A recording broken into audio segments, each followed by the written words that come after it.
On s'inspire de la présentation de Marina. Bon, Connor Delaney, la première personne. Connor Delaney est en ce moment le coordinateur technique au secrétariat du réseau d'observation et données marines et ModNet. Et c'est une initiative sur le long terme pour le recueil des données marines de l'unité des affaires marines et des pêcheries de GEMAR de l'Union européenne qui va contribuer à l'Atlas des zones côtières.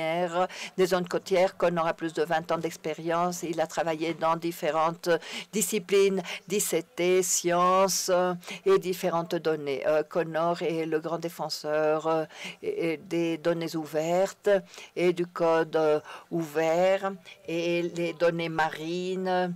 Et à la Commission européenne. Connor, vous avez 3 minutes pour nous parler un peu plus de l'Atlas des zones côtières d'Europe. Vous m'entendez bien? Oui, oui. Ici, à la côte de Belgique, il y a une tempête assez importante. Le vent souffle et qui fait vraiment, qui siffle dans nos fenêtres.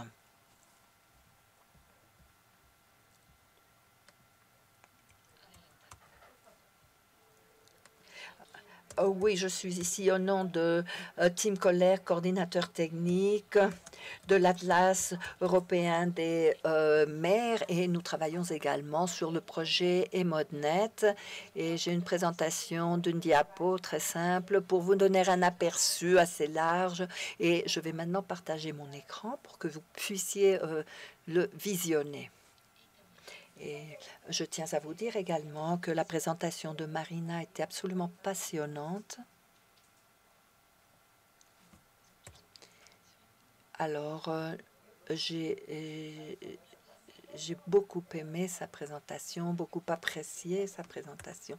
Alors oui, voilà, l'Atlas européen des mers et des zones côtières a été un recueil des données européennes sur les zones côtières dans l'Union européenne. C'est un programme de la Commission vers les États membres. Et c'est l'envergure du programme, les États membres. Et voici les données que nous partageons et qui sont utilisées pour soutenir le développement de politiques et pour porter soutien aux politiques elles-mêmes. Il s'agit de projets portant sur les mers et, comme vous voyez ici, en haut à gauche, nous avons l'EEA, les ModNet, l'Eurostat et bien d'autres organisations européennes.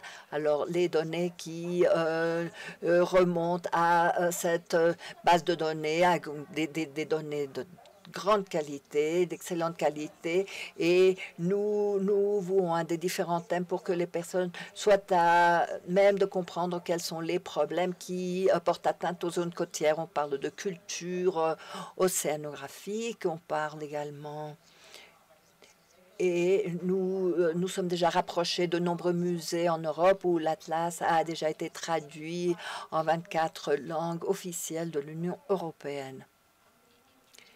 Et cela comprend de nombreux thèmes: la nature, l'environnement, l'énergie, transport, les pêcheries, l'agriculture, le tourisme, l'emploi, la gouvernance. Et au fur et à mesure qu'on évoluera avec notre atlas, cet atlas a été proposé en 2008 et on essaye d'intégrer de nouvelles caractéristiques qui vont se centrer sur le niveau secondaire et porter soutien au niveau secondaire et aux enseignants pour que cela puisse être un soutien pour les enseignants, pour qu'ils puissent prendre référence à des sites Internet, pour leur apprendre à utiliser ces données et intégrer ces atlas à leurs leçons à partir de maintenant.